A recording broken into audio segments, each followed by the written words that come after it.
जय राधा माधव कुंज बिहारी। जय राधा माधव कुंज बिहारी। जय राधा माधव कुंज बिहारी।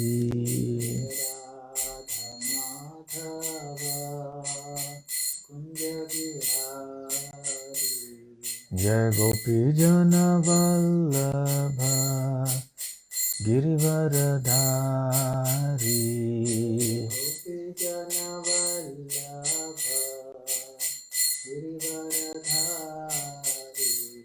जय गोपी जन वल्लभ गिरिवरधारी।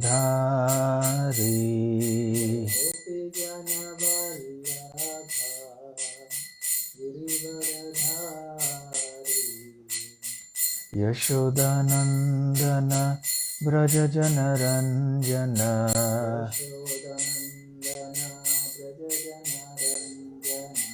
यशोदानंदन ब्रज जनरंजन।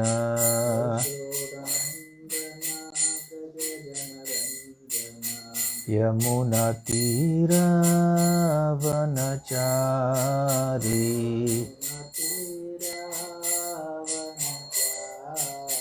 यमुना तीरावनचारी।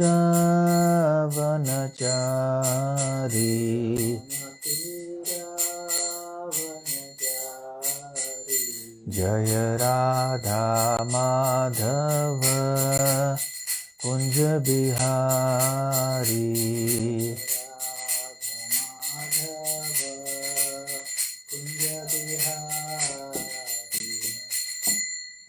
जय ओम विष्णुपाद परमहंस परिव्राजकाचार्य स्तोत्र सत। His Divine Grace अभय चरणारविंद भक्ति वेदांत स्वामी श्रील प्रभुपाद की जय। अनंत कोटि वैष्णव वृंद की जय। श्री श्री रुक्मिणी द्वारकाधीश की जय। श्री श्री राधा श्याम सुंदर ललिता विशाखा की जय। श्री कृष्ण बलराम की जय। श्री गौर निताय की जय। ग्रंथराज श्रीमद् भागवतम की जय। निताय गौर प्रेमानंदे। समवेत भक्त वृंद की जय। समवेत भक्त वृंद की जय। समवेत भक्त वृंद की जय। श्री श्री गुरु गौरांग की जय। ओम नमो भगवते वासुदेवाय। ओम नमो भगवते वासुदेवाय। ओम नमो भगवते वासुदेवाय। नारायणं नमस्कृत्य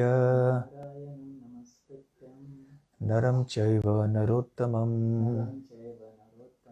देवीं सरस्वतीं व्यासं ततो जयमुदीरयेत्। नष्टप्रायेष्वभद्रेषु नित्यं भागवत सेवया भगवत्युत्तमश्लोके भक्तिर्भवति नैष्ठिकी। ओम अज्ञानतिमिरान्धस्य ज्ञानाञ्जनशलाकया चक्षुरुन्मीलितं येन तस्मै श्रीगुरवे नमः। श्रीचैतन्यमनोभीष्टं स्थापितं येन भूतले स्वयं रूपकदा मह्यं ददाति स्वपदान्तिकं। वन्देऽहं श्रीगुरुः श्रीयुतपदकमलं श्रीगुरून् वैष्णवांश्च श्रीरूपं साग्रजातं सहगणरघुनाथान्वितं तं सजीवं साद्वैतं सावधूतं परिजनसहितं कृष्णचैतन्यदेवं श्रीराधाकृष्णपादान् सहगणललिता श्रीविशाखान्वितांश्च। नमो ओं विष्णुपादाय कृष्णप्रेष्ठाय भूतले श्रीमते भक्तिवेदांत स्वामिन्निति नामिने। नमस्ते सारस्वते देवे गौरवाणी प्रचारिणे निर्विशेष शून्यवादी पाश्चात्यदेशतारिणे। वाञ्छाकल्पतरुभ्यश्च कृपा सिन्धुभ्य एव च पतितानां पावनेभ्यो वैष्णवेभ्यो नमो नमः। जय श्री कृष्ण चैतन्य प्रभु नित्यानंद श्री अद्वैत गदाधर श्रीवासादि गौर भक्तवृंद। Hare Krishna Krishna Krishna Hare Hare, Hare Rama Rama Rama Hare Hare. Hare Krishna.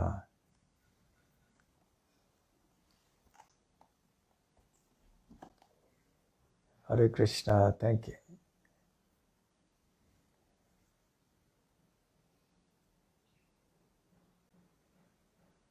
Thank you very much. Hare Krishna. Happy to be with all of you. Hare Krishna. आज रुक्मिणी देवी का आविर्भाव दिवस है। वैसे इस उत्सव को रुक्मिणी द्वादशी कहा जाता है, परंतु द्वादशी तिथि आज प्रातः काल में ही समाप्त हो गई, सूर्योदय के से पहले ही। तो इस वजह से, जैसे मैं कल संक्षेप में बता रहा था, कि द्वादशी तिथि लुप्त हो गई इस समय, इस अवसर पर, और त्रयोदशी तिथि प्रारंभ हो गई। तो वास्तव में आज त्रयोदशी तिथि चल रही है। फिर भी क्योंकि कल एकादशी तिथि थी, सूर्योदय के समय एकादशी तिथि थी, इसलिए कल हमने एकादशी मनाई और उसे हम महाद्वादशी कहते, त्रिस्पृशा महाद्वादशी। तो इसलिए आज रुक्मिणी देवी का आविर्भाव दिन मना रहे हैं। तो कथा में हम यहाँ तक पहुँचे थे कि श्री कृष्ण अब कुंडिन या कौंडिन्यपुर पहुँच चुके हैं, शहर के बाहर आ चुके हैं, और रुक्मिणी देवी बहुत आनंदित हुई हैं। वैदर भी हृष्ट मनसा, हृष्ट मतलब जो बहुत प्रसन्न हुई थी, मनसा मतलब उनका मन। तम आगतम समाज्ञाय, समाज्ञाय मतलब जब उनको ज्ञात हुआ कि तम अर्थात श्री कृष्ण आगतम पधारे हुए हैं, आ चुके हैं, तो फिर वो बहुत प्रसन्न हो गई। तो जब राजा भीष्मक को पता चला कि श्री कृष्ण आए हुए हैं और उनके शहर के बाहर हैं, तो वो भी बहुत प्रसन्न हुए। भीष्मक राजा ने क्या सोचा कि कृष्ण और बलराम दोनों ही रुक्मिणी और शिशुपाल के विवाह को देखने के लिए आए हैं। तो खैर, अतिथि देवो भव, आप जानते हैं इस कथा, इस सुभाषित को आप सुन चुके हैं। तो अतिथियों का सम्मान करना बहुत आवश्यक है। तो भीष्मक राजा बाहर गए शहर के, बड़े धूमधाम से श्री कृष्ण का स्वागत किया, मधुपर्क, नए वस्त्र, अन्य उपहार आदि देकर। और फिर बलराम भी पहुंच चुके थे उस समय तक अपनी सेना को लेकर साथ में। तो जब सारे अन्य राजाएं अपनी अपनी सेनाओं को लेकर आए थे, तो बलराम जी भी अपनी सेना को लेकर आए, तो इसमें कोई आश्चर्य की बात नहीं दिखाई पड़ रही थी। तो राजा भीष्मक ने कृष्ण बलराम के लिए भी और उनके सारे सेनापतियों के लिए, सैनिकों के लिए, हाथी घोड़ों के लिए, सबके लिए उपयुक्त रहने के लिए व्यवस्था कर दी और बहुत अच्छी तरह से उनका स्वागत किया, देखभाल किया। और जितने भी राजा, राजकुमार और अन्य अतिथि आए थे, सबके लिए उचित व्यवस्था कर रखी थी उन्होंने। यथाशक्ति, यथा आयु, यथा बल, यथा स्थान, सबको अपने अपने स्थान के अनुसार उपयुक्त व्यवस्था की उन्होंने, राजा ने। तो अब जब कौंडिन्यपुर की प्रजा थी, उन्होंने जब सुना कि श्री कृष्ण पधारे हैं, तो उन्होंने क्या किया? कृष्णम आगतम आकर्ण्य विदर्भ पुरवासिनः। कृष्णम आगतम मतलब कृष्ण आ चुके हैं, आकर्ण्य मतलब जब उन्होंने सुना, कर्ण मतलब आंखें, आकर्ण्य मतलब जो कानों के अंदर प्रवेश करते हैं या फिर साधारण शब्दों में कहा जाए तो सुनना। तो जब उन्होंने सुना, किन्होंने सुना? विदर्भ पुरवासिनः। वासिनः मतलब वास करने वाले, रहवासी। पुर मतलब शहर। तो विदर्भ के रहने वाले निवासियों ने जब सुना कि श्री कृष्ण आए हैं, आगत्य, तो वो भी उस स्थान में चले आए। श्री कृष्ण का दर्शन करने के लिए सब चले गए उसी स्थान पर जहाँ पर श्री कृष्ण रह रहे थे। और फिर उन्होंने क्या किया? नेत्रांजलि भी पपुस्तन मुख पंकजम। बहुत काव्यात्मक और सुंदर ढंग से शुकदेव गोस्वामी ने वर्णन किया है कि नेत्रों को, अर्थात उनकी आँखों को उन्होंने अंजलि बनाए। जैसे अंजलि मुद्रा हम कहते हैं ना, ऐसे या फिर ऐसे, इस प्रकार से दोनों हाथों को हम आगे रखते हैं ना। जैसे कभी पानी पीते हैं, कभी हमारे पास कोई पात्र नहीं होता है, जैसे नल से पानी बह रहा है और हमारे पास कोई पात्र नहीं होता, तो हम ऐसे दोनों हाथों को जोड़ लेते हैं, फिर पानी पी लेते हैं। तो किसी चीज़ को पीने के लिए भी कभी कभी ऐसे अंजलि मुद्रा में हम रखते हैं हाथों को। तो उन्होंने अपने आँखों को एक पात्र बनाया, नेत्र अंजलि भी। और इस प्रकार से उनके आँखों के पात्रों से तो उन्होंने क्या किया? पपुहो, उन्होंने पी लिया। क्या पिया? तन मुख पंकजम। तन अर्थात श्री कृष्ण, उनके सुंदर मुखारविंद, पंकज अर्थात कमल। तो उनके सुंदर मुख का पान किया। सुंदर मुख का पान करने का अर्थ है उनके सुंदर मुखारविंद का दर्शन करना। क्यों? श्री कृष्ण का मुख तो बहुत सुंदर है, तो भगवान के सौंदर्य का दर्शन का जो अमृत है, उसका पान उन्होंने अपने नेत्रों से कर लिया, उनको अपना एक पात्र बना दिया और इस तरह से इसका पान किया। और अब देखिए कि अन्य जो राजा वहाँ पर आए थे, जरासंध, शाल्व और पौंड्रक इत्यादि, उनकी भावना क्या थी श्री कृष्ण के प्रति? और कौंडिन्यपुर के लोगों की भावना क्या थी श्री कृष्ण के प्रति? कितना अंतर दिखाई पड़ रहा है। तो विदर्भ के निवासियों ने क्या कहा? उन्होंने कहना शुरू कर दिया, अस्यैव भार्या भवितुम रुक्मिण्यर्हति नापर। अस्य एव, अस्य मतलब इनके लिए। किन के लिए? श्री कृष्ण के लिए। श्री कृष्ण के लिए भार्या, भार्या अर्थात पत्नी, भवितुम होनी चाहिए, रुक्मिणी अर्हति न अपरा, इनके लिए अर्थात श्री कृष्ण के लिए रुक्मिणी देवी ही पत्नी होनी चाहिए और कोई नहीं, अन्य पत्नी नहीं होनी चाहिए इनके लिए। ये कौन कह रहे हैं? विदर्भ के निवासी गण कह रहे हैं। और उसी तरह से रुक्मिणी, और रुक्मिणी के बारे में कह रहे हैं असाव अपि। असाव मतलब ये श्री कृष्ण, अपि अनवदय, अनवद्य। अनवद्य का मतलब है जिनके कोई दोष नहीं है। तो आसाव अपि अनवद्य आत्मा भैष्म्याः समुचितः पतिः।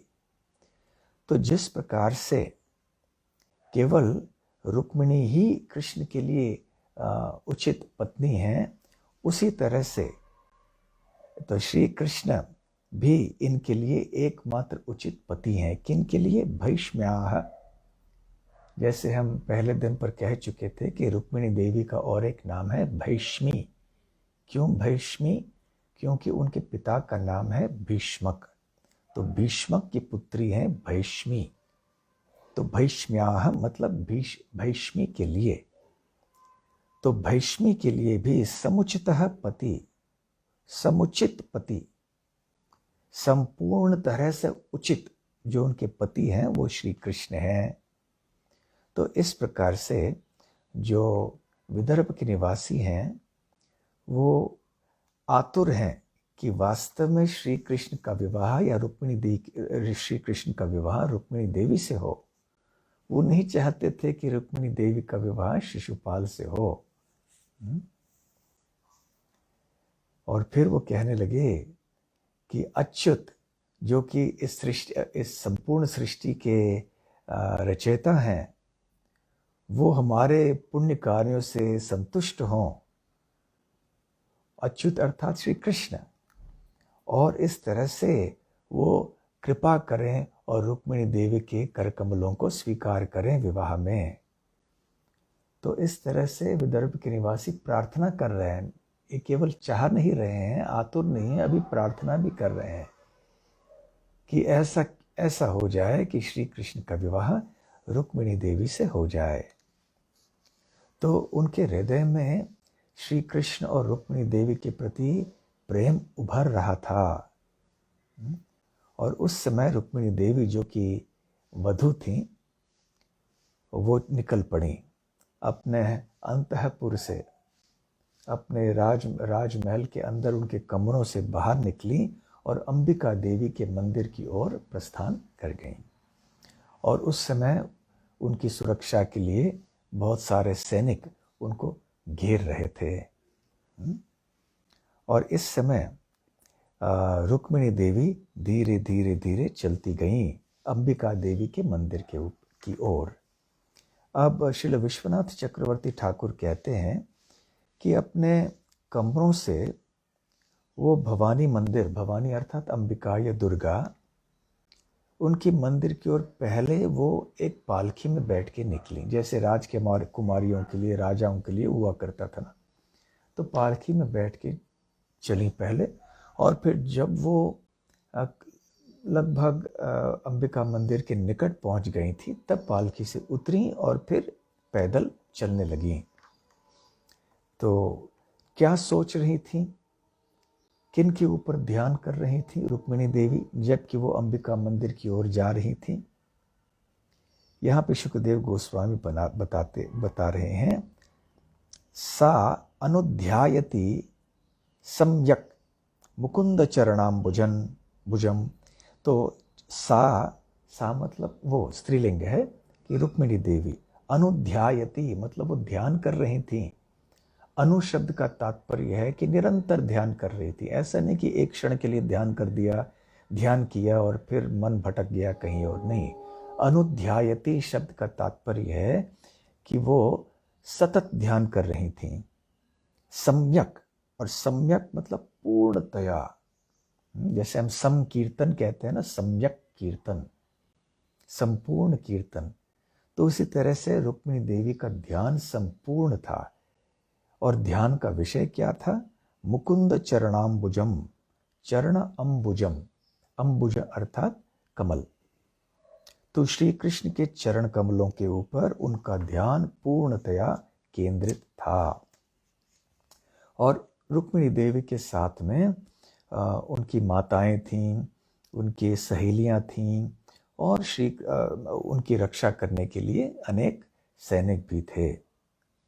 तो इस प्रकार से जैसे रुक्मिणी देवी चल रही थी अंबिका मंदिर की ओर, तो वाद्य भी बज रहे थे वहाँ पर, और बहुत सारे अन्य लोग थे वहाँ, ब्राह्मण थे, उनकी पत्नियाँ थीं, और वो तरह तरह के गीत गा रही थीं और स्तुतियों का पाठ कर रही थीं। तरह तरह के उपहार जैसे कि फूलों की मालाएं और गंध, नाना प्रकार के वस्त्र, आभूषण आदि सारे इन चीज़ों को साथ में लेकर चल रही थीं। तो जैसे रुक्मिणी देवी अंबिका देवी के मंदिर में पहुंची, उन्होंने अपने चरणों को धोया और फिर आचमन किया। वैसे ये एक मर्यादा है, एक शिष्टाचार है, प्रथा है कि मंदिर में प्रवेश करने के पहले हमारे पैरों को हमें धोना चाहिए। अभी जूते चप्पल पहन के अंदर जाने की बात तो दूर रही, हम पैरों को धोते हैं। यद्यपि हमारे मंदिरों में अनेक ऐसे व्यवस्था कभी कभी संभव नहीं है। अनेक हमारे प्राचीन मंदिरों में ऐसे व्यवस्था है। यदि आप जगन्नाथपुरी में जाएंगे तो वहाँ पे पैर धोने के लिए स्थान है। चैतन्य महाप्रभु वहाँ अपने चरण कमलों को धोया करते थे जगन्नाथ मंदिर में प्रवेश करने के पहले। उसी तरह से तिरुपति मंदिर में भी आप जाएंगे तो वहाँ पे आपको पानी के बीच में से ही जाना पड़ेगा। पानी में आपके पैरों को डाल के ही जाना पड़ेगा, तो अपने आप पैर धुल जाते हैं। तो खैर रुक्मिणी देवी ने अपने चरण कमलों को धोया, आचमन किया और फिर बड़े शांत और प्रसन्न चित्त से वो माता अंबिका के सानिध्य में आ पहुंची, अर्थात माता अंबिका के श्री मूर्ति के सामने। तो आचार्यों की टीका के अनुसार वैसे यहाँ पे ये मुख्य विग्रह रुक्मिणी अंबिका देवी का था, दुर्गा देवी का था, और शिव जी भी वहाँ पर थे, परंतु एक सहायक के रूप में। तो जो ब्राह्मणों की, वरिष्ठ ब्राह्मणों की पत्नियां थीं, वो ले गईं रुक्मिणी देवी को अंदर, और फिर उनको बताया कि कैसे अंबिका देवी को या भवानी देवी को कैसे सम्मान अर्पण करना है। भवानी और भव, शिव जी का नाम है भव और उनकी पत्नी है भवानी। जैसे शिव जी का नाम है रुद्र, तो उनकी पत्नी का नाम है रुद्राणी। तो इस प्रकार से अंदर गई, और अब जब अंबिका देवी की श्री मूर्ति के सामने आके खड़ी हो गई रुक्मिणी देवी, तो उन्होंने क्या प्रार्थना की? शुकदेव गोस्वामी उनकी प्रार्थना को बतला रहे हैं। नमस्ये त्वाम्बिके भीक्षणम स्वसंतान युताम शिवाम। नमस्ये त्वा अंबिके, हे अंबिके, मैं आपको नमन कर रही हूँ। अंबिका का जब संबोधन होता है तो अंबिके, जैसे गंगा का संबोधन होता है तो हे गंगे, हे नर्मदे, हे यमुने, तो उसी तरह से त्वा अंबिके, तो हे अंबिके आपको नमन है मेरा। किस प्रकार का नमन? अभीक्षणम, मतलब निरंतर मैं आपके चरणों में नमन करती हूँ, ऐसे रुक्मिणी देवी प्रार्थना कर रही हैं। और आपके साथ साथ शिवाम, मतलब आपके पूजनीय पति शिव जी, और स्वसंतान युतम, और आपके जो संतान हैं उनको भी मैं नमन कर रही हूँ। तो शिव जी और दुर्गा देवी के संतान तो हैं, आप जानते हैं ना, गणेश जी हैं, कार्तिकेय हैं। तो इस प्रकार से मैं उनके चरणों में भी नमन करती हूँ। तो भूयात पतिर में भगवान कृष्णस्तद अनुमोदताम, तो अनुमोदताम अर्थात आप कृपया अनुमति दीजिए, आप ऐसी कृपा करें कि ये हो जाए। क्या हो जाए? कृष्ण, भगवान, जो कि भगवान है, वो भूयात पति ही में, वो मेरे पति बन जाएं, ये मैं आपके चरणों में प्रार्थना करती हूँ। तो किनका स्मरण होता है? जब वृंदावन में गोपियां कात्यायनी देवी, जो कि अंबिका या भवानी या दुर्गा के एक रूप हैं, उन कात्यायनी व्रत का पालन करती थीं। कात्यायनी देवी से प्रार्थना करती थीं कि श्री कृष्ण हमारे पति बन जाएं। ऐसे वैदिक सभ्यता में, वैसे कर्मकांड में देखा जाए तो किसी को यदि अच्छे पति चाहिए या पत्नी चाहिए तो वो शिव जी के पास, दुर्गा देवी के पास जाती थी। तो खैर उसी तरह से यहाँ रुक्मिणी देवी अवश्य जा रही हैं अंबिका देवी के पास, जो उनकी कुल देवी थी, परंतु क्या प्रार्थना कर रही हैं कि आप ऐसी कृपा करें कि मुझे श्री कृष्ण के रूप में, पति के रूप में प्राप्त हो जाएं। फिर रुक्मिणी देवी ने अर्चना की अंबिका देवी की, जल से, गंध से, अनाज से, और तरह तरह के अगरबत्ती आदि से, वस्त्र, फूलों की मालाएं, आभूषण और अन्य जो आरती उन्होंने उतारी उनकी। और इसके बाद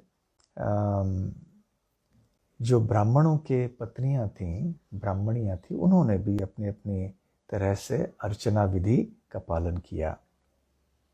फिर सारे ब्राह्मणी जो थी, उन्होंने रुक्मिणी देवी को आशीर्वाद दिया। रुक्मिणी देवी ने ब्राह्मणियों के चरणों में नमन किया और फिर ये प्रसाद के रूप में स्वीकार कर लिया। फिर उस समय रुक्मिणी देवी ने अपने मौन व्रत को त्याग दिया और अपने एक सहेली के साथ फिर बाहर निकल पड़ी, अंबिका मंदिर से बाहर। और जैसे वो बाहर निकली तो राजागण वहाँ पर सारे उपस्थित थे, जितने भी बाहर से आए थे, जो रुक्मी के मित्र थे, शिशुपाल और जरासंध इत्यादि बहुत सारे इकट्ठे हुए थे वहाँ पर। और क्योंकि रुक्मिणी देवी साक्षात लक्ष्मी हैं तो अति सुंदर हैं और बहुत ही आकर्षक लग रही थी। तो जैसे इन राजाओं ने रुक्मिणी देवी का दर्शन किया तो मोहित हो गए सारे। और शुकदेव गोस्वामी यहाँ तक कहते हैं कि इतने स्तब्ध हो गए सारे कि उनके हाथों से अस्त्र भी गिर पड़े, उनमें से थोड़े बेहोश होके भी गिर पड़े। तो हम कल्पना कर सकते हैं कि रुक्मिणी देवी का सौंदर्य कितना हुआ होगा। तो यहाँ पर श्रील विश्वनाथ चक्रवर्ती ठाकुर एक महत्वपूर्ण सैद्धांतिक बात से हमें अवगत करते हैं, और वो ये है कि रुक्मिणी देवी जो हैं वो श्री कृष्ण की अंतरंगा शक्ति हैं, और इसलिए जो अंतरंगा शक्ति के अधीन नहीं है, अर्थात जो भगवान कृष्ण के भक्त नहीं हैं, वो भला भगवान के अंतरंगा शक्ति के मूर्तिमान स्वरूपिणी रुक्मिणी देवी का दर्शन प्रत्यक्ष रूप से कैसे कर सकते थे? नहीं कर सकते। इसलिए हम ये समझ सकते हैं कि वो जिस रुक्मिणी देवी के रूप को देख रहे थे वो रुक्मिणी देवी का एक विस्तार था, जो कि एक मोहक रूप था, एक मिथ्या रूप था, जो कि भगवान के शक्ति से उत्पन्न हुआ था। तो जिस प्रकार से हम सुन चुके हैं ना पहले भी कि चैतन्य महाप्रभु ने उस रामदास ब्राह्मण को समझाया, रामदास विप्र दक्षिण भारत की यात्रा में, कि रावण ने वास्तव में सीता देवी का स्पर्श नहीं किया, उनका अपहरण नहीं किया, ये तो संभव नहीं है। उन्होंने माया सीता का अपहरण किया। वास्तविक जो सीता है वो तो अग्निदेव के पास रहीं, क्योंकि रावण तो असुर था, तो रावण का कोई अधिकार नहीं था, कोई सामर्थ्य नहीं था कि वो सीता देवी का स्पर्श करने के बाद दूर ही दर्शन भी कर सके। तो इसी प्रकार से इन राजाओं ने, उपस्थित जितने भी राजा थे, उन्होंने वास्तविक रुक्मिणी देवी का दर्शन नहीं किया, उन्होंने रुक्मिणी देवी का एक विस्तार का दर्शन किया, बहिरंगा शक्ति का जो एक निर्माण था उसका दर्शन किया। तो फिर वहां पर श्री कृष्ण भी उपस्थित थे। तो जैसे ही रुक्मिणी देवी ने श्री कृष्ण को देखा तो श्री कृष्ण ने क्या किया? श्री कृष्ण ने तुरंत रुक्मिणी देवी का हाथ अपने हाथों में ले लिया और रुक्मिणी देवी को उठा लिया और उठाकर अपने रथ पे सवार करवा दिया। जैसे ये देख रहे थे, जैसे जितने भी राजा खड़े थे वो अपने दुनिया में थे, वो सब रुक्मिणी देवी को देख रहे थे। तो देखते देखते श्री कृष्ण ने बहुत ही जल्दी, इतनी तेजी से रुक्मिणी देवी को आगे चल के उठाकर अपने रथ में सवार होकर वहां से निकल भी पड़े कि राजाओं को पता भी नहीं चला कि क्या हो गया। और उनका रथ कैसे था? रथम समारोप्य सुपर्ण लक्षणम राजान्य चक्रम परिभूय माधव। तो उनके रथ समारोप्य, तो आरूढ़ हो गए। जैसे ही उन्होंने उठा के रख लिया रुक्मिणी देवी को रथ के ऊपर, सुपर्ण लक्षणम, जिस रथ के ध्वज में गरुड़ जी थे, गरुड़ जी का और एक नाम है सुपर्ण। तो उस समय माधव राजन्य चक्रम परिभूय माधव, तो माधव श्री कृष्ण ने क्या किया? राजा, जितने भी राजागण उपस्थित थे उनको पीछे कर दिया और फिर बलराम उनके आगे थे। तो बड़े आराम से वहां से निकल पड़े उस चक्र से, क्योंकि राजाओं का चक्र था वहां पर। उस चक्र के बीच में से बलराम को आगे रखते हुए श्री कृष्ण रुक्मिणी देवी के साथ आराम से आगे निकल गए। कैसे आगे निकल गए? श्रृगाल मध्याद इव भागहृत हरि। यहां हरि शब्द का अर्थ है एक सिंह। जिस प्रकार से एक सिंह बड़े आसानी से, निर्भयता से श्रृगालों के या सियारों के बीच में से निकल पड़ता है अपना भाग लेकर, तो इसी प्रकार से श्री कृष्ण जो एक सिंह के समान थे, रुक्मिणी देवी जो उनके पत्नी बन गई थी, एक बार उन्होंने स्पर्श करके उनको रथ पे सवार कर दिया, तो वो बड़े आसानी से वहां से निकल पड़े। और उस समय जब राजाओं को पता चला कि अरे ये क्या हो गया, हमारे सब उपस्थिति में देखते देखते ये क्या हो गया, तो थोड़े लोगों को हृदय को डरा भी आ गया होगा। सुखदेव गोस्वामी ऐसा वर्णन तो नहीं करते हैं, लेकिन बड़ा धक्का पहुंच गया उन सबको। और फिर इस हार को वो सहन नहीं कर पाए। उनके स्वाभिमान के लिए ये बहुत बड़ा ठोकर लग गया था। अब बड़ा अपमान हो गया था इन सारे राजाओं का कि उनके उपस्थिति में ऐसा कुछ हो गया। फिर वो कहने लगे, अहो धिक अस्मान, धिक्कार हो हमारा, अपने आप को ही कोस रहे थे। अहो धिक अस्मान, यश हृतम, हमारे यश को उन्होंने नष्ट कर लिया है, हम अभी अपमानित हो गए हैं। आत्त धनवनाम गोपैर केशरीणाम मृगैर इव। देखो ये धनवनाम, हम इतने बड़े योद्धा हैं, और ये लोग कौन है? गोपीगण, गोपगण हैं ये लोग, गायों का देखभाल करने वाले हैं। क्योंकि कृष्ण बलराम ब्रज में थे ना, वहां पे गायों का देखभाल करते थे। तो आत्त धनवनाम गोपैर, इन्होंने हमारे यश का हरण कर लिया है, हमें अपमानित किया है। ये कैसे संभव है? इन्होंने ये कैसे किया? केशरीणाम मृगैर इव, जैसे सिंहों के बीच में कोई छोटे पशु आके कुछ लेकर भाग जाएं, ये तो बिल्कुल ठीक नहीं। बिल्कुल ऐसे हुआ, हम सब शेर या सिंह के समान हैं, और ये कृष्ण बलराम छोटे छोटे पशुओं के समान हैं। हम सब के बीच में आके हमारा अधिकार छीन कर ले गए हैं। ये वास्तव में सत्य तो बिल्कुल उल्टा है। वो सब छोटे छोटे पशुओं के समान थे और श्री कृष्ण सिंह के समान थे। तो श्री कृष्ण के बीच में आए और फिर उन्होंने रुक्मिणी देवी को उठाकर फिर वो ले गए वहां से। अब अगला अध्याय प्रारंभ हो रहा है, जिसका शीर्षक है श्री कृष्ण और रुक्मिणी देवी का विवाह। तो ऐसे आपस में चर्चा करके ये राजागण जो क्रुद्ध हो गए थे, बहुत ही क्रोधित हो गए थे, उन्होंने अपने कवच आदि सब धारण कर लिए, अपने अपने रथों पर बैठे, या कोई घोड़े पर बैठे, कोई रथ पर बैठे, कोई हाथी के ऊपर बैठे, और फिर श्री कृष्ण का पीछा करने लगे। और उधर जब यदुवंश के जो सेनापति थे, उन्होंने देखा कि ये राजा लोग उनकी ओर आ रहे हैं आक्रमणात्मक भाव से, अस्त्र शस्त्र ऊपर धारण किए हुए, तो और ये देखा कि ये राजा लोग उनके ऊपर तीर और अन्य अस्त्र छोड़ रहे हैं, एक अस्त्रों की या तीरों की वर्षा हो रही है उनके ऊपर।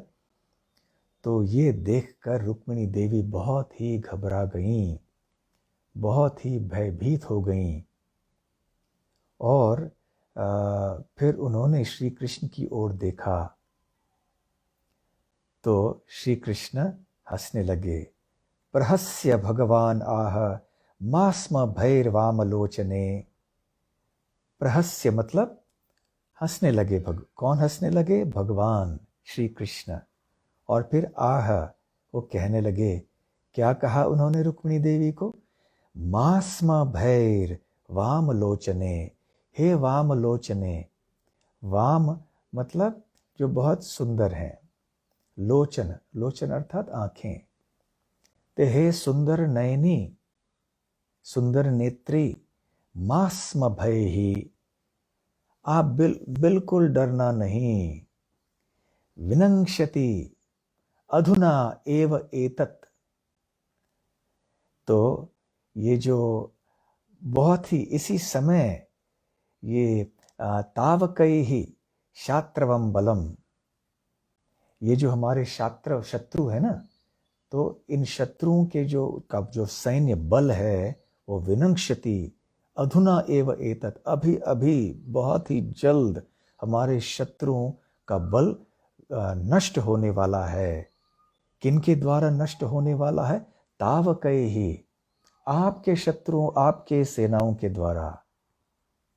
अब रुक्मिणी देवी तो श्री कृष्ण की पत्नी बन गई है ना, विवाह का यज्ञ तो हुआ नहीं अभी तक, परंतु रुक्मिणी देवी के हाथ लेकर उनको ले जा रहे हैं श्री कृष्ण।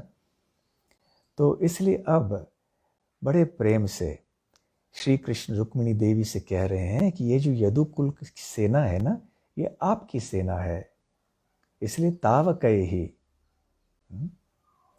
तो भगवान श्री कृष्ण अपने भक्तों के साथ अपने ऐश्वर्य का भोग करना चाहते हैं। देखिए, अकेले में किसी ऐश्वर्य का भोग करने में कोई आनंद नहीं है, है ना। ऐश्वर्य का कोई मतलब नहीं होता जब आपके साथ कोई उस ऐश्वर्य का आपके भोग करने में साथ न दे आपको। अक्सर हम ये उदाहरण देते हैं कि यदि आपको कहा जाए कि आपके पास दो रास्ते हैं, एक कि आप सारे पृथ्वी के राजा बन जाएं, परंतु आपके साथ कोई नहीं रहेगा, अकेले आपको रहना पड़ेगा। सारे पृथ्वी का भोग कर लीजिए आप, किंतु एक भी मनुष्य आपके साथ में नहीं रहेगा। या तो फिर अब आप जैसे हैं वैसे ही रहिए, आपके पास आपका परिवार है, आपके मित्र हैं, इनके साथ में रहिए। तो हम में से सारे अकेले होना पसंद नहीं करेंगे। अकेले होकर क्या फायदा? इसलिए भगवान श्री कृष्ण भी आत्माराम होने के बाद भी एको बहुश्याम अपने आप को विस्तारित कर देते हैं, अपनी आध्यात्मिक या शक्ति का तटस्था शक्ति का विस्तार करते हैं, और फिर इतने सारे जीवात्माएं बन जाते हैं। फिर इनके साथ भगवान श्री कृष्ण आनंद प्रेम का आदान प्रदान करते हैं और अपने ऐश्वर्यों का भोग करते हैं। और जब भगवान श्री कृष्ण अपने ही ऐश्वर्यों का अंतरंगा शक्ति द्वारा निर्मित वस्तुओं का भोग करते हैं, तो अपने साथ अपने भक्तों को ले आते हैं। भगवान श्री कृष्ण अकेले भोग नहीं करना चाहते हैं, इसलिए यहाँ पर श्री कृष्ण का ऐश्वर्य अब रुक्मिणी देवी का ऐश्वर्य हो गया है, और वो कहते हैं तावकई ही, ये आपकी सेना है। और यदुवंश और यदुकुल के जो यदु सेना थी, यादव सेना, जिसमें गद श्री कृष्ण के छोटे भाई और संकर्षण अर्थात बलराम श्री कृष्ण के बड़े भाई, ये सबसे बड़े सेनापति थे। तो राजाओं द्वारा की गए आक्रमण को वो सहन नहीं कर पाए, तो उन्होंने भी अपने अस्त्र उठाए और तीर आदि चलाना प्रारंभ किया। तो वहाँ पर घमासान युद्ध हो गया, जिसका वर्णन सुखदेव गोस्वामी करते हैं। और ऐसा युद्ध कि बस इसका वर्णन करना मुश्किल है। तहस नहस कर दिया बिल्कुल यादव सेना ने इन सारे राजाओं का। सुखदेव गोस्वामी वर्णन करते हैं कि सारे जो घोड़े, हाथी और सब इधर उधर मरे हुए पड़े थे, जितने भी सारथी थे और सैनिक थे, सेनापति थे, सब के सर कटे हुए थे, सब यहाँ वहाँ पड़े हुए थे। और इस तरह से जब तहस नहस हो गया, तो जरासंध और अन्य राजाओं ने सोचा कि अब हमें यहाँ से निकल जाना अच्छा रहेगा।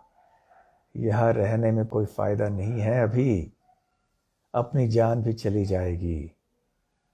तो यद्यपि क्षत्रियों के लिए ऐसा उचित नहीं है, परंतु राजाओं ने सोचा होगा कि भाई हम क्यों लड़ाई कर रहे हैं इनके साथ में शिशुपाल के विवाह के लिए।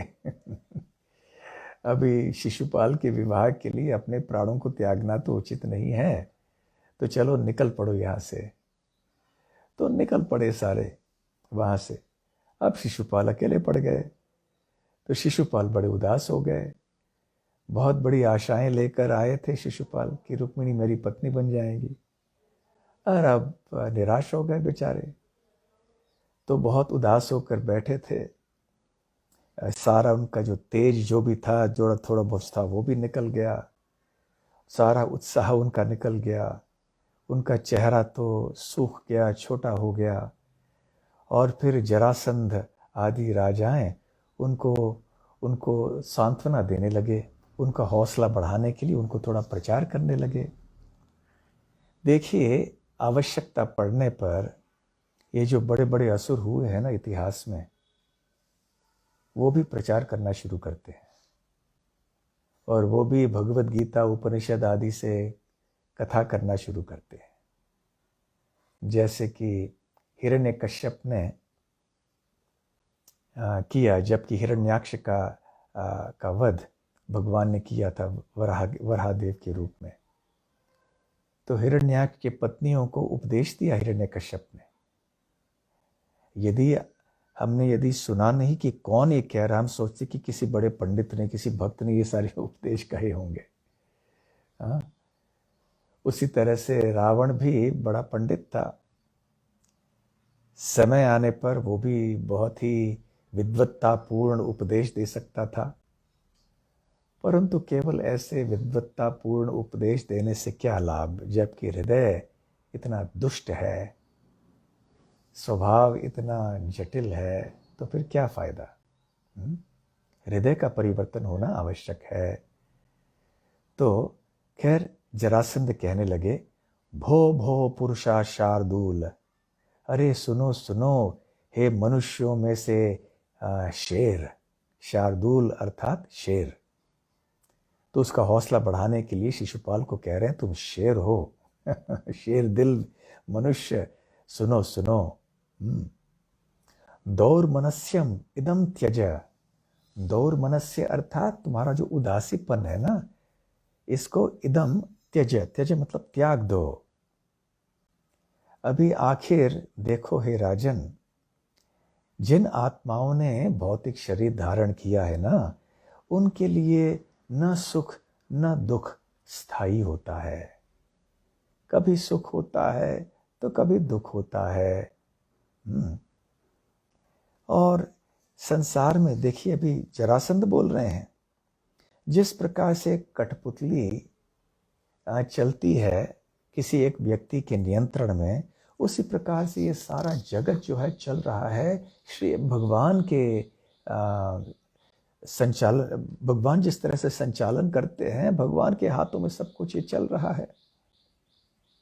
अभी क्या जरासंध नहीं जानता था कि वही भगवान आज उनके सामने कृष्ण के रूप में है? उनको भरोसा नहीं था, श्रद्धा नहीं थी। फिर अपना उदाहरण देने लगे जरासंध। कहने लगा, देखो शिशुपाल, मेरे साथ क्या हुआ था। 17 बार मैंने मथुरा के ऊपर आक्रमण किया और मैं हार गया, परंतु मैंने हौसला खोया नहीं। 18वीं बार जब मैंने आक्रमण किया, तब मैंने श्री कृष्ण को हरा दिया। तो विजय की प्राप्ति मेरी हुई। इसलिए हे शिशुपाल, हमेशा आगे बढ़ते रहना, कभी हौसला खोना नहीं। हम होंगे कामयाब एक दिन। हम में है विश्वास, पूरा है विश्वास, हम होंगे कामयाब एक दिन। ये वास्तव में भक्तों के लिए भी होना चाहिए, अभक्तों के लिए तो है ही। हमें भी पूरा भरोसा होना चाहिए कि यदि हम श्री कृष्ण के चरण कमलों में स्थित रहें और स्थिरता से हमारी साधना आदि करते रहें, तो अवश्य भगवान की कृपा से, गुरुजनों की, वैष्णवों की कृपा से हम कामयाब होंगे एक दिन। परंतु हमारा जो भरोसा है वो सत्य पे आधारित है, भगवान पे आधारित है, भगवान के भक्तों पर आधारित है। उधर दूसरी ओर जो अभक्तों का एक भरोसा है कि हम होंगे कामयाब, वो असत्य, वो मिथ्या पर आधारित है, वो सपनों की कामयाबी है। इसमें कोई सत्यता नहीं है। तो खैर जरासंध बता रहे हैं कि देखो मेरी इतनी बार हार हो गई, मैंने हौसला खोया नहीं और अंततः मैंने जीत प्राप्त कर ली। और इसलिए तथापि अहम न शोचामि न प्रहृष्यामि करहिचित, इसलिए मैं तो ना कभी दुखी होता हूं न ज्यादा आनंदित होता हूं। कालेन दैव युक्तेन, तो जानन विद्रावितम जगत, ये सारा जगत जो है संचालित है क्या, किस चीज से? कालेन दैवेन, दैव युक्तेन, तो काल के प्रभाव से और दैव से ये दुनिया चल रही है। दैव अर्थात भाग्य, प्रारब्ध, किस्मत, जो भी आप कहें। तो काल के प्रभाव के अनुसार व्यक्तियों को अपने अपने किए हुए कर्मों के फल प्राप्त होते हैं, जिनको हम भाग्य कहते हैं। तो इसलिए ये सब कुछ भाग्य के अनुसार, काल के लहरों के अनुसार सब कुछ हो रहा है। तो इसलिए हमें न तो शोक करना चाहिए, न हमें ज्यादा आनंदित होना चाहिए। तो इस समय हम सब यादव सेना के द्वारा हार का अनुभव कर रहे हैं, वो श्री कृष्ण के द्वारा सुरक्षित हैं। आज काल या दैव उनके पक्ष में है, इसलिए वो जीत गए। तो जब हमारे लिए काल शुभ हो जाएगा, मंगलमय हो जाएगा, जब दैव हमारे पक्ष में होगा तो हम विजयी हो जाएंगे। इसलिए हे शिशुपाल, हौसला बनाए रखना। तो इस प्रकार से अपने मित्रों की ऐसे कथाओं को सुनकर शिशुपाल अपने अनुयायियों को लेकर अपने राजधानी में वापस चला गया, और जितने भी अन्य बचे हुए सैनिक और राजा थे वो भी अपने अपने स्थानों में चले गए। परंतु रुक्मी, जो कि रुक्मिणी का भाई था, उसका हृदय बहुत जल रहा था। और क्यों जल रहा था? द्वेष के कारण, घृणा के कारण, अपमानित होने के कारण। इसलिए रुक्मिणी सोचने लगा कि मैं ये सहन नहीं कर सकता हूं कि मेरे बहन को श्री कृष्ण इस तरह से उठा ले गए हैं। और इसलिए अपने एक पूर्ण अक्षौहिणी वर्ग को लेकर सेना के वो निकल पड़ा, श्री कृष्ण का पीछा करने लगा। और निकलने के पहले एक ऐसा व्रत लिया, मूर्खतापूर्वक एक ऐसा व्रत लिया रुक्मी ने, कि मैं वहां जाकर यदि श्री कृष्ण को की हत्या नहीं कर पाया और मेरी बहन रुक्मिणी देवी को वापस नहीं ले आ पाया, तो मैं कौंडिन्यपुर में प्रवेश नहीं करूंगा। ऐसा भयंकर व्रत लिया जिसका पालन करना संभव नहीं था। भले श्री कृष्ण की हत्या कौन कर सकता है? ना कोई ऐसे पैदा हुआ है, ना कभी ऐसे पैदा होगा आगे भविष्य में। तो अपने सारथी को रुक्मिणी आदेश दिया, जल्दी चलो, शीघ्राति शीघ्र उस स्थान में ले चलो जहां श्री कृष्ण है। और फिर गालियां देने लगा रुक्मी श्री कृष्ण को। गोपालस्य सुदुर्मते है, ये तो केवल ग्वाल बाल है, एक ग्वालन है ये, और वो दुर्मति है, सुदुर्मते है।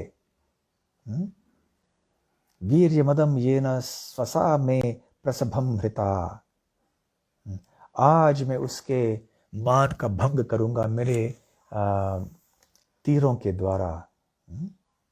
और फिर अपना ही बड़प्पन करने लगा, घमंड में आकर कहने लगा, आज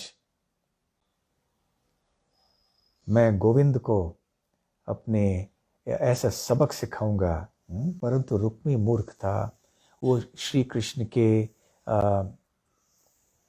शक्ति से ज्ञात नहीं था। उसे पता नहीं था कि भगवान कौन है, और वहां जाके पीछा करके कहने लगा, तिष्ठ तिष्ठ, खड़े रहो श्री कृष्ण और युद्ध करो मुझसे।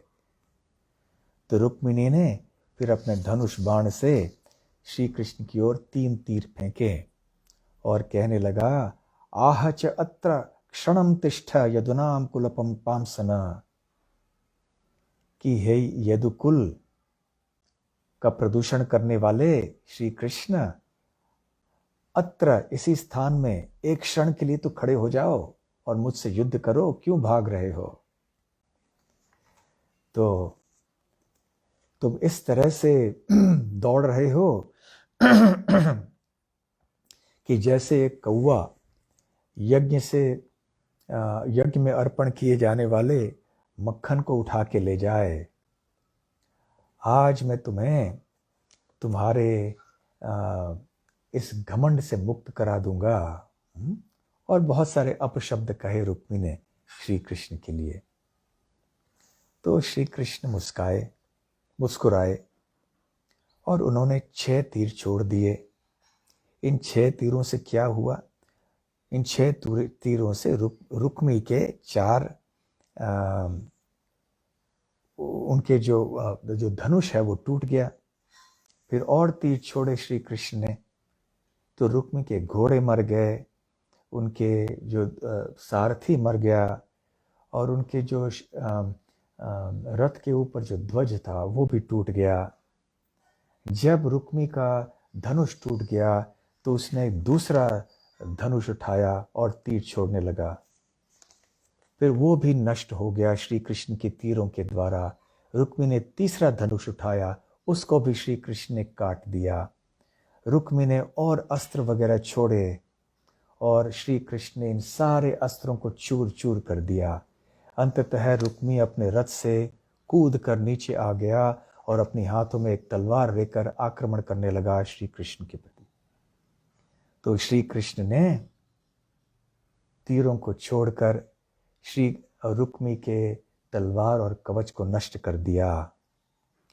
फिर श्री कृष्ण ने अपने तलवार को अपने कर कमलों में उठाया और रुक्मी की हत्या करने ही वाले थे श्री कृष्ण कि उस समय रुक्मिणी देवी श्री कृष्ण के चरण कमलों में पड़ी।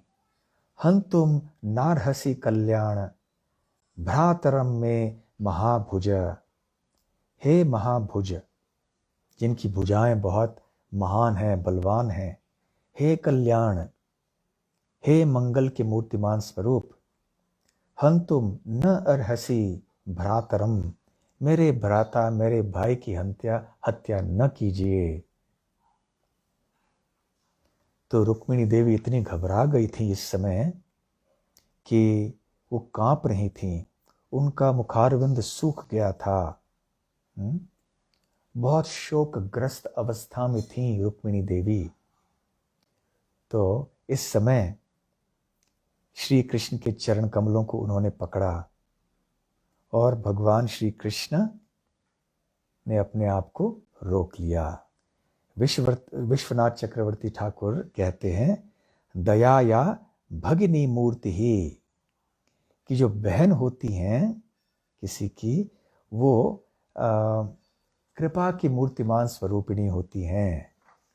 तो अपने भाइयों के प्रति बहनों का बहुत स्नेह रहता है। तो इसलिए रुक्मिणी देवी ने अपने भाई रुक्मी के प्रति स्नेह दिखाया, करुणा दिखाई। तो फिर श्री कृष्ण ने क्या किया? बांध दिया रुक्मी को।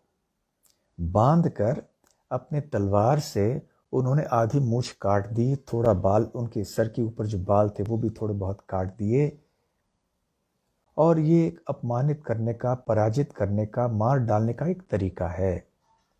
जब शारीरिक रूप से हत्या नहीं की जाती और फिर भी हमें शत्रु की हत्या करनी है, तो इस प्रकार से अपमानित करना ये मृत्यु के बराबर ही माना जाता था उस समय।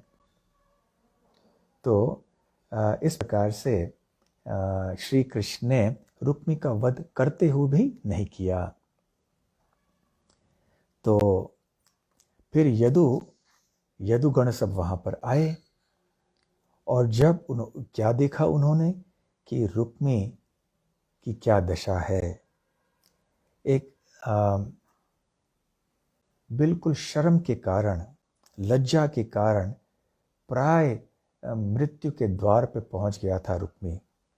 क्योंकि किसी भी व्यक्ति को इस प्रकार से अपमानित होना ये बहुत असहनीय हो जाता है। तो फिर जब बलराम वहां पर जो आए, उन्होंने रुक्मी को देखा तो उन्होंने रुक्मी को छोड़ दिया और श्री कृष्ण से कहने लगे कि हे कृष्ण, तुमने जो किया वो उचित नहीं था, इससे हम सब अपमानित हो जाएंगे।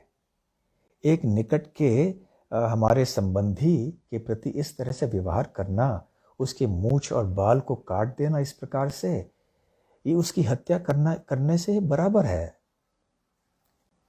और फिर ऐसे हल्के डांट सुनाकर श्री कृष्ण को अभी वो रुक्मिणी देवी को सांत्वना देने के लिए आ गए।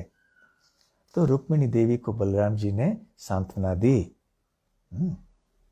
और फिर थोड़े उपदेश भी बलराम जी ने दिए। सांत्वना देने के बाद थोड़ा उपदेश भी दिया कि वास्तव में आपका जो भाई है वो दुष्ट है, इसलिए उचित है। और फिर थोड़े आध्यात्मिक उपदेश भी देने लगे। और क्योंकि अब समय नहीं है तो संक्षेप में कह रहा हूं। और फिर आध्यात्मिक उपदेश जैसे आत्मा है और जैसे शरीर का परिवर्तन है, होता है जन्म से लेकर मृत्यु तक इत्यादि।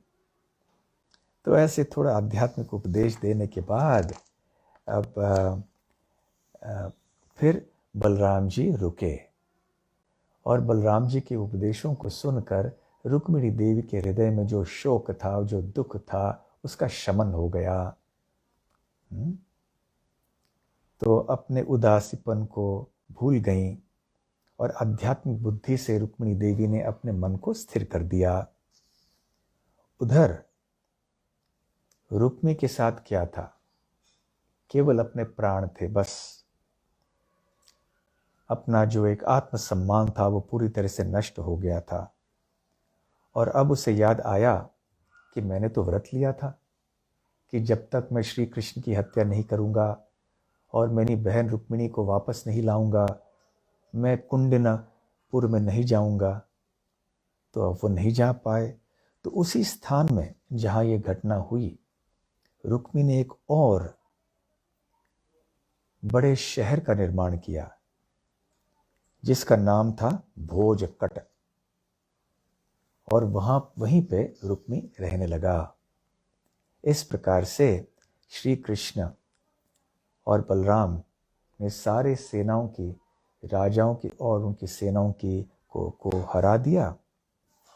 और श्री कृष्ण ने भीष्मक राजा की कन्या को, पुत्री को द्वारका ले आकर उनसे विवाह किया।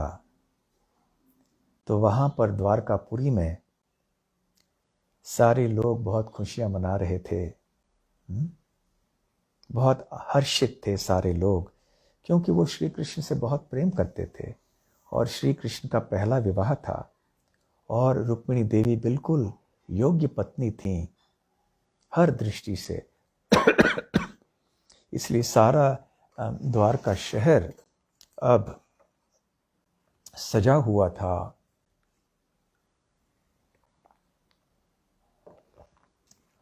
शुकदेव गोस्वामी काफी विस्तार में वर्णन करते हैं कि द्वारका और द्वारका के निवासी कैसे सजे हुए थे। यहां तक कि जो हाथी घोड़े थे वो भी सजे हुए थे और वहां पे बहुत सारे अतिथि आए हुए थे जो कुरु वंश से थे, सृंजय वंश, कैकेय वंश, विदर्भ वंश, यदु वंश, कुंती वंश, ये सारे लोग वहां पर आए और बड़े धूमधाम से श्री कृष्ण और रुक्मिणी देवी का विवाह मनाया गया। और वहाँ द्वारका के लोगों ने जब सुना कि किस प्रकार श्री कृष्ण ने राक्षस विधि से रुक्मिणी का विवाह किया, वो सारे आश्चर्यचकित रह गए, विस्मित रह गए सारे। और उन्होंने श्री कृष्ण और रुक्मिणी देवी का गुणगान करना प्रारंभ किया। इस प्रकार श्री कृष्ण लक्ष्मी देवी श्रीमती रुक्मिणी देवी के साथ अब रहने लगे द्वारका में। श्री रुक्मिणी द्वारकाधीश की जय। गौर प्रेमानंदे। तो ठीक है, सही समय पे हम समाप्त कर पाए। तो आज रुक्मिणी देवी के आविर्भाव दिन पर ये रुक्मिणी और ये देवी और श्री कृष्ण का विवाह कैसे हुआ, इसका वर्णन हमने सुना। हरे कृष्णा।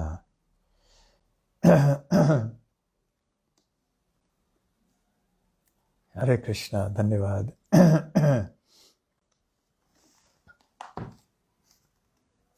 हाँ, प्रश्न ले सकते हैं।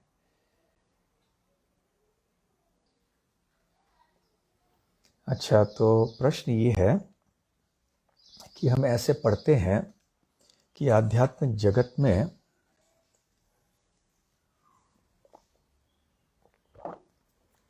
श्री कृष्ण से उत्पन्न हुए बलराम जी, जो कि उनके प्रथम विस्तार हैं। फिर बलराम जी से संकर्षण, फिर चतुर्व्यूह, संकर्षण, वासुदेव, प्रद्युम्न, अनिरुद्ध इत्यादि। तो ऐसे क्रम का वर्णन पाया जाता है। तो यहाँ पर भौतिक जगत में हम देखते हैं कि चीज़ों की उत्पत्ति के लिए क्रम होता है, परंतु आध्यात्मिक जगत में ऐसे क्रम का क्या मतलब है, क्योंकि सब कुछ तो पहले से ही विद्यमान है। तो ये सवाल बहुत अच्छा है। क्रम कब होता है? जब काल का प्रभाव होता है। क्रम अर्थात एक घटना होती है, उसके बाद कोई दूसरी घटना होती है, फिर कोई तीसरी घटना होती है। तो ये सब काल के प्रभाव से होता है, काल और कर्म के प्रभाव से, भगवान के निरीक्षण में। परंतु भगवान के धाम में तो किसी चीज़ की उत्पत्ति तो हुई नहीं, अनादिकाल से सब कुछ विद्यमान है। फिर भी ऐसे बताया जाता है कि मूल श्री कृष्ण हैं, उनसे बलराम जी विस्तृत हुए और उनसे आगे चतुर्व्यूह इत्यादि। परंतु ये प्रश्न नहीं किया जा सकता कि ये विस्तार कब हुआ, क्योंकि वहाँ पर काल का प्रभाव उस तरह से नहीं है जैसे कि यहाँ पर भौतिक सृष्टि में दिखाई देता है। इसलिए ये एक बात अचिंत्य है। अचिंत्य अर्थात हमारे जो चिंतन या हमारे कल्पना के से बाहर है। बस हम इसे स्वीकार कर सकते हैं कि वहाँ पर क्रम है, क्रम होते हुए भी सब कुछ वहाँ पर अनादिकाल से विद्यमान है। ठीक है। भौतिक जगत में भी चीज़ों को समझना इतना मुश्किल है, हमारे कल्पना के सीमाओं के बाहर है, तो आध्यात्मिक जगत को समझना तो और भी बहुत मुश्किल है, असंभव है। ठीक है।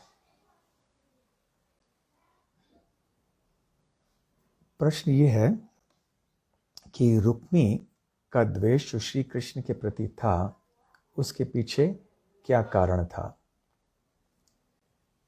पहले तो एक चीज होती है जिसको हम स्वभाव कहते हैं।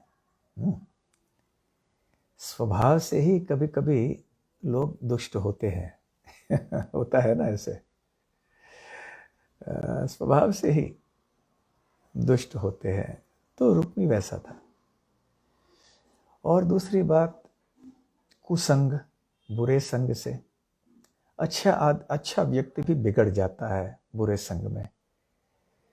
तो उनके साथी ऐसे ही थे ना, रुक्मी के साथी पौंड्रक और शाल्व, जरासंध। तो इसलिए रुक्मी के हृदय में ऐसे द्वेष था।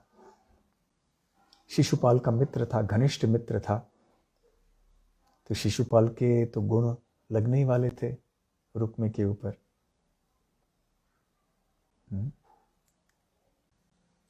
प्रश्न ये है कि प्रद्युम्न जो कि रुक्मिणी देवी के पुत्र हैं, ज्येष्ठ पुत्र हैं, वो चतुर्व्यूह में से एक नहीं है, प्रद्युम्न नहीं है, बल्कि वो जीव है, कामदेव के रूप हैं। ये सारा वर्णन जो है इसके बाद वाले अध्याय में वर्णित है, इसको हम पढ़ सकते हैं। तो खैर ये आज का विषय तो ऐसा नहीं है, परंतु दोनों ही है, सम्मिलित रूप है प्रद्युम्न, क्योंकि एक ही शरीर में अनेक व्यक्ति जो हैं वो भी हो सकते हैं, इसलिए इसमें कोई आश्चर्य की बात नहीं है। तो ये एक लंबा विषय है, जीव गोस्वामी की टीकाएं भी हैं इसमें, इसलिए इसमें आज चर्चा करने के लिए इतना समय नहीं है, परंतु हाँ, ये दोनों चीज़ें हैं, दोनों एक साथ में हैं प्रद्युम्न। तो अभी हमें याद रखना है कि भगवान कृष्ण के भी कितने सारे पुत्र थे। उनके 16,108 रानियां थीं और हर एक रानी से उनके 10 पुत्र थे, है ना। तो कितने हो गए पुत्र। तो यद्यपि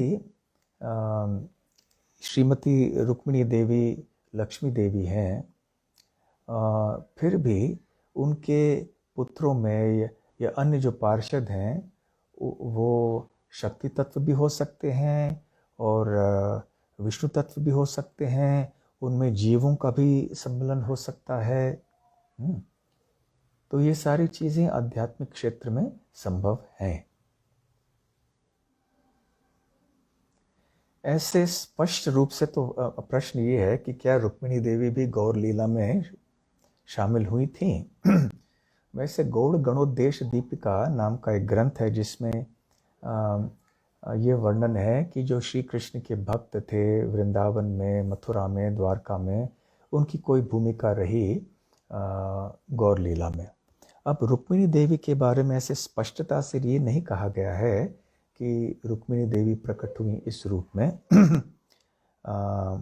सत्यभामा और जो उनके ये थे उनके बारे में बताया गया है, परंतु रुक्मिणी देवी का भाव जो है वो गदाधर पंडित में हुआ करता था, इसलिए कभी कभी गदाधर पंडित के संदर्भ में रुक्मिणी देवी का नाम आता है, परंतु स्पष्टता से ये नहीं कहा गया है कि गदाधर पंडित ही रुक्मिणी देवी थे। गदाधर पंडित वास्तव में श्रीमती राधा रानी है। ठीक है,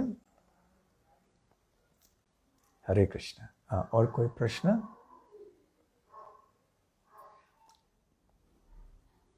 अच्छा, प्रश्न ये है कि ऐसे सुनने में आता है कि सारी वृंदावन की रानियां जिनमें रुक्मिणी देवी भी प्रमुख हैं वो सब श्रीमती राधा रानी के विस्तार हैं, परंतु हम ये भी सुनते हैं कि रुक्मिणी देवी चंद्रावली गोपी की विस्तार हैं।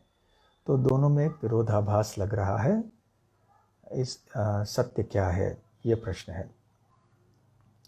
वैसे चंद्रावली गोपी जितने भी अन्य गोपियां हैं व्रज में गोलोक वृंदावन में उनमें से जो महत्वपूर्ण गोपियां हैं वो सब श्रीमती राधा रानी के काया व्यूह कहलाती हैं। काया व्यूह अर्थात श्रीमती राधा रानी के शरीर से उत्पन्न होने वाली उनकी निजीय विस्तार। तो चंद्रावली भी श्रीमती राधा रानी के विस्तार हैं, केवल भाव उनका अलग है। क्योंकि भगवान श्री कृष्ण के माधुर्य रस को और भी रोमांचक और रसमय बनाने के लिए चंद्रावली और श्रीमती राधा रानी चंद्रावली के रूप में प्रकट होती हैं। और फिर चंद्रावली गोपी अभी द्वारका में रुक्मिणी देवी के रूप में प्रकट होती हैं। ठीक है, ठीक है। वैसे ये प्रश्न कथा से संबंधित नहीं है, फिर भी अभी प्रश्न ये है कि जब हिरण्याक्ष, रावण इत्यादि सब आए थे यहाँ पर, जय विजय इन रूपों में प्रकट हुए थे, तो उन्होंने बहुत सारे अपराध किए, उनमें से वैष्णव अपराध भी किए। तो यद्यपि वैष्णव अपराध इतना बड़ा अपराध है, फिर भी अंततः 3 जन्मों के बाद वो भगवान के धाम में कैसे चले गए? उनको नरक में जाना चाहिए था। तो इसका उत्तर ये है कि ये तीनों जो प्राकट्य हैं जय विजय के, ये बहुत विशेष हैं, भगवान की लीला के अंतर्गत हैं, भगवान की इच्छा के अनुसार हुए हैं। क्योंकि भगवान अपने वीर रस का आस्वादन करना चाहते थे और अनेक लीलाओं को संपन्न करना चाहते थे, इसलिए ऐसे हुआ। और अंततः उनको दंड तो मिला ही ना, भगवान ही ने उनकी हत्या कर दी, उनका वध कर दिया। तो और जीते जी भी हिरण्यकश्यप को कितना कष्ट हुआ। हिरण्यकश्यप ने कष्ट दिया सबको, लेकिन देखिए इतने शक्तिशाली होने के बाद भी उनके छोटे 5 साल के बच्चे ने उनकी बात मानी नहीं। कितना अहंकार को चोट पहुंचा हिरण्यकश्यप को, जीते जी नरक में जी रहा था हिरण्यकश्यप। तो और अंत में भगवान ने हत्या कर ही डाली। तो ये भगवान की लीला है, भगवान की योजना के अनुसार ये सब हुआ है। ये कोई साधारण वैष्णव अपराध नहीं है। हिरण्यकश्यप ने प्रहलाद के प्रति बहुत बड़ा अपराध किया, वैष्णव अपराध। परंतु भगवान ने फिर दंड तो दिया ही ना उनको। ठीक है।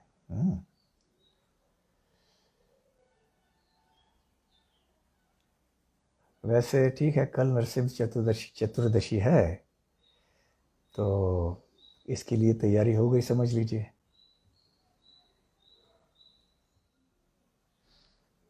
अच्छा, तो प्रश्न ये है कि साधारणतः जब विवाह या ऐसे कोई अनुष्ठान होते हैं, कार्यक्रम होते हैं, तो उनमें एक मंगलमय वातावरण होता है या होना चाहिए। परंतु यहाँ श्री कृष्ण के और रुक्मिणी के विवाह के संदर्भ में हम देखते हैं कि कितना तहस नहस हुआ, कितने लोगों की हत्या हुई, खून खराबा कितना हुआ। तो ऐसे क्यों? क्योंकि राक्षस विधि के अनुसार विवाह ऐसे ही होता था क्षत्रिय समाज में उस समय। तो जब कोई बलपूर्वक किसी को उठा के ले जाए तो फिर युद्ध तो होना ही है ना। तो वैसे कई और ऐसे उदाहरण हैं भागवत में। तो क्योंकि ऐसे एक प्रथा थी, और यहाँ पे रुक्मिणी देवी और श्री कृष्ण के द्वारकाधीश के संबंध में तो ये भगवान की बहुत महत्वपूर्ण लीला है। तो असुरों का भी वध हो गया, असुरों को दमन भी किया, और साथ साथ रुक्मिणी देवी भी उनके पास आ गई। तो ये भगवान की लीला है। हाँ, अंतिम प्रश्न करेंगे, 1 या 2। हाँ हाँ, बोलिए, अनम्यूट करना होगा आपको। एक एक करके करते, एक एक करके। हाँ, तो ये प्रश्न है कि हम देखते हैं कि रुक्मिणी देवी के मन में करुणा उत्पन्न हुई अपने भाई रुक्मी के प्रति। तो ये किस तरह की करुणा है? क्योंकि अर्जुन जब इसी प्रकार से करुणा करना चाहते हैं भगवद गीता के प्रारंभ में, तो भगवान उन्हें उपदेश देते हैं कि उन्हें युद्ध करना चाहिए। ये जो बात है, ये कोई योद्धा की बात नहीं है। रुक्मिणी देवी को युद्ध करने वाली नहीं थी, अर्जुन को युद्ध करना था। तो दोनों की परिस्थिति भिन्न है, इसलिए तुलना नहीं कर सकते। तुलना यदि करनी हो तो हमें द्रौपदी देवी से करनी होगी। जब अश्वत्थामा ने कुरुक्षेत्र के युद्ध के बाद द्रौपदी देवी के 5 पुत्रों की हत्या कर दी, तो उस समय द्रौपदी देवी ने सबसे कहा कि इनकी हत्या मत कीजिए, क्योंकि जिस प्रकार से मेरे पुत्र की हत्या के बाद मैं शोकग्रस्त हो गई हूँ, मैं नहीं चाहती कि अश्वत्थामा की माँ की ऐसी परिस्थिति हो। वैसे ही अश्वत्थामा के पिता तो रहे नहीं अब द्रोणाचार्य, तो वैसे भी द्रोणाचार्य की पत्नी दुखी हैं, अभी उनका पुत्र भी चला जाए तो और भी दुखी हो जाएंगी, इसलिए अश्वत्थामा को मारिए मत, ये हमारे गुरु तुल्य हैं।